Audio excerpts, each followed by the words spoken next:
Good morning all dear students. आज हम constitution के ऑब्जेक्टिव्स पढ़ेंगे।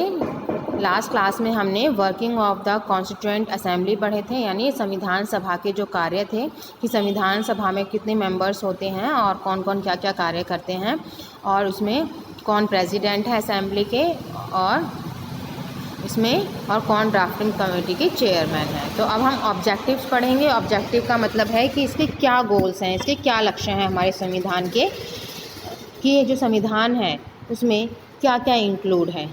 ठीक है, तो चलिए let's start our chapter.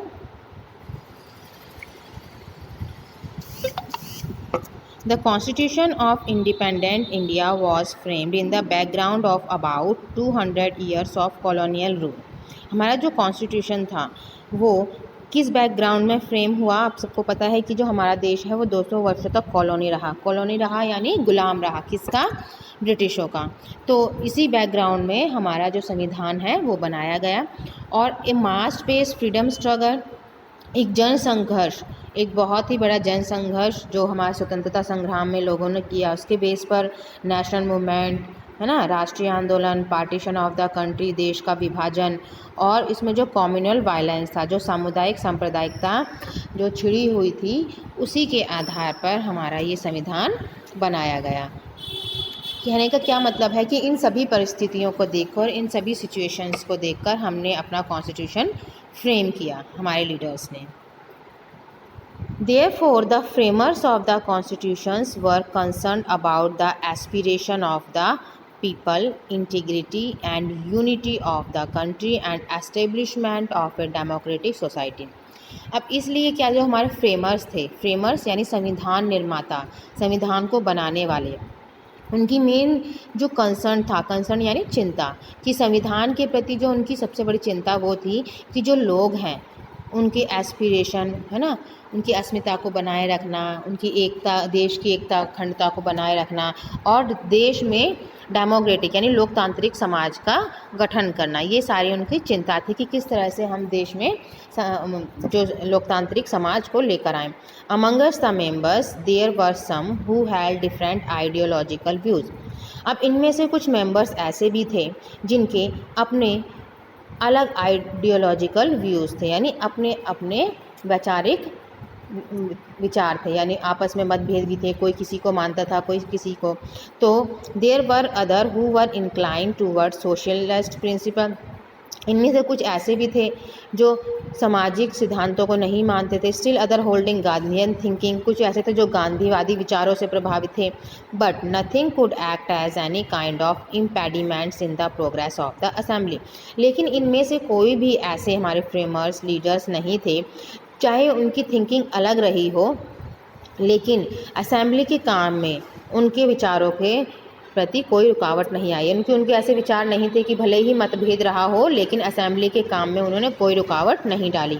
Because all these member were of liberal ideas, यानी सभी के अपने अपने स्वतंत्र विचार थे, आदर्श विचार थे। Their main aim was to give India a constitution which will fulfil the cherished idea and ideas of the people of this country. Their main aim क्या था? कि देश को संविधान देना, और ऐसा संविधान देना जो लोगों की, देश के लोगों की सभी इच्छाओं को, उनके आदर्शों को पूरा कर सके, उनके आदर्शों पे खरा उतर सके, ऐसे वो कॉन्स्टिट्यूशन देना चाहते थे। तो वैसे भी होता है कि सभी के विचार एक जैसे तो होते नहीं हैं, सबके अलग अलग ही होते हैं। तो जो हमारे लीडर्स थे उनके भी अलग अलग विचार होते हुए भी उन्होंने हमारे संविधान का निर्माण किया। Conscious effort were made to have consensus on different issues and principles and thereby avoid disagreement। Conscious efforts है ना, कुछ ऐसे, जिसे कहते हैं कि हम सचेत रहना, कुछ ऐसे जागरूक रहने वाले है ना, ऐसे डिफरेंट इश्यूज और प्रिंसिपल्स थे, सिद्धांत थे, जिनको हमने जिस पर वो देयर बाय अवॉइड डिसएग्रीमेंट, कि वो जिस पर डिसएग्रीमेंट ना हो।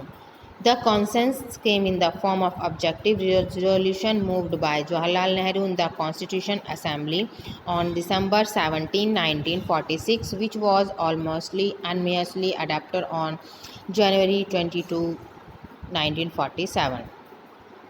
अब देखिए हमारे जो फर्स्ट प्राइम मिनिस्टर थे जवाहरलाल नेहरू, जो हमारा कंसेंसस था वो सबसे पहले क्या ऑब्जेक्टिव रिजोल्यूशन किया आया कि जो हमारे मेन लक्ष्य है वो, और जो जवाहरलाल नेहरू ने जो हमारी कॉन्स्टिट्यूएंट असेंबली थी, संविधान सभा थी, वो 17 दिसंबर 1946 को बन गई थी और इसको अडॉप्ट कब किया गया था, जनवरी 22, 1947 को।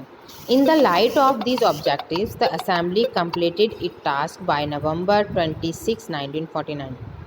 अब हमारे जो ऑब्जेक्टिव्स थे इनके प्रकाश में, यानी इनके in the light of these objectives, अब अगर हम पे नज़र डालते हैं मेन गोल्स पर, तो जो असेंबली थी उसने अपना जो काम था वो 26 नवंबर 1949 तक कंप्लीट कर लिया, यानी अपने सारे गोल्स जो थे वो अचीव कर लिए। The constitution was enforced with affect from January 26, 1950, और इसके बाद हमारे 26 जनवरी 1950 को जो हमारा संविधान है वो हमारे सामने आया, यानी लागू किया गया। From that day India become a Republic, और इस दिन से हमारा देश गणतंत्रात्मक कहलाता है। एग्जैक्टली 20 ईयर्स बिफोर, यानी अब देखो उसके 20 साल पहले, एग्जैक्टली उसके 20 साल पहले the first independence day was celebrated on January 26, 1930। उससे करेक्ट 20 साल पहले ही हमारा जो संविधान था वो एक तरह से बन चुका था, as decided by the Lahore session of the Congress, और लाहौर के कांग्रेस सेशन में ऑन दिसंबर 31, 1929। और जिस तरह से हमारा जो 26 जनवरी 1949 को कंप्लीट हो गया था, ऐसे ही हमारा पूरा जो था ये 31 दिसंबर 1929 को कंप्लीट हो गया था। Hence January 26, 1950 was decided as the day to enforce the constitution, और इस तरह से 26 जनवरी 1950 को हम संविधान दिवस यानी अपना गणतंत्र दिवस मनाते हैं। अब देखते हैं प्रियम्बल। प्रियम्बल क्या है, आपको पहले भी बता दिया है कि जो प्रस्तावना होती है उसको हम प्रियम्बल कहते हैं। अब मेन रूप से प्रियम्बल क्या है, देखिए, as you know that the constitution of India commences with a preamble. Commences मतलब जो शुरुआत होती है। आप सब जानते हैं कि जो हमारा कॉन्स्टिट्यूशन है वो किससे स्टार्ट होता है, प्रियम्बल से स्टार्ट होता है। Let us find out what a preamble is. अब हम ये देखेंगे कि वास्तव में प्रियम्बल है क्या। The preamble is like an introduction और preface of a book. Preamble क्या है, जैसे कि हम किसी बुक का इंट्रोडक्शन हमें मिलता है, जैसे कि आप कोई भी बुक पढ़ते हो उसका इंट्रोडक्शन आपके पास होता है, तो ऐसे ही जो हमारा प्रियम्बल है, तो कॉन्स्टिट्यूशन का जो इंट्रोडक्शन है वो इस प्रियम्बल में है। As an introduction, it is not a part of the content, but it explains the purpose and objectives with which the documents has been written. अब देखिए हमारी बुक्स में क्या होता है कि जो इंट्रोडक्शन होता है उसमें हमें कंटेंट दिए होते हैं। कंटेंट का मतलब है कि जैसे कि फर्स्ट चैप्टर ये है, सेकंड ये है, चैप्टर्स के बारे में। लेकिन इसमें जो कंटेंट्स है उसका मतलब है कि इसमें एक्सप्लेन किया है इसके हमारे कॉन्स्टिट्यूशंस के पर्पस को और ऑब्जेक्टिव्स को, और जो कि रिटन डॉक्यूमेंट्स के साथ है, यानी जो लिखित रूप में हमारे सामने आते हैं। So is the case with the preamble to the Indian constitution. So जो हम प्रस्तावना की बात करते हैं, भारतीय संविधान की प्रस्तावना की बात करते हैं, तो as such the preamble provides the guidelines of the constitution. तो जो हमारा प्रियम्बल है वो कॉन्स्टिट्यूशन की गाइडलाइंस प्रोवाइड करता है।